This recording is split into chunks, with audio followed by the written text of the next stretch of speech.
dware nus kamano. Ere pogruok e kindu gi shares ma Gachagua osebedo ka wacho. Okineka UDA ni called over 150 members of parliament, to be specific in 168.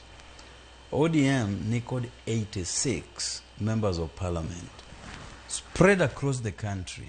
UDA benigi jima spread across the country.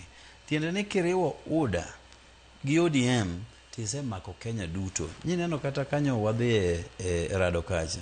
Nyo 258 members of parliament drawn from across the Republic of Kenya.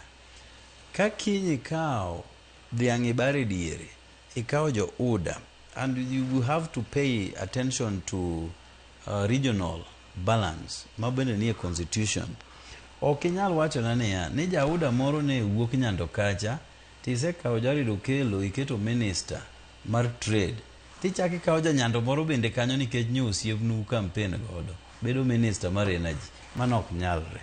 Tiende ni kata ka wadhi ni wadhi tiaro dhiang' e diere, it must have the face of Kenya.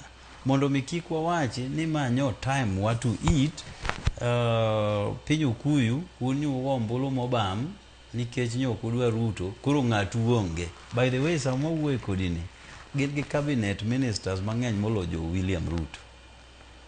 Kuro mane the face mwadwaro, mok inyal wacho ni wan kuro wan jo shares, jo manyo koko ombulu dhi kumi dhiye.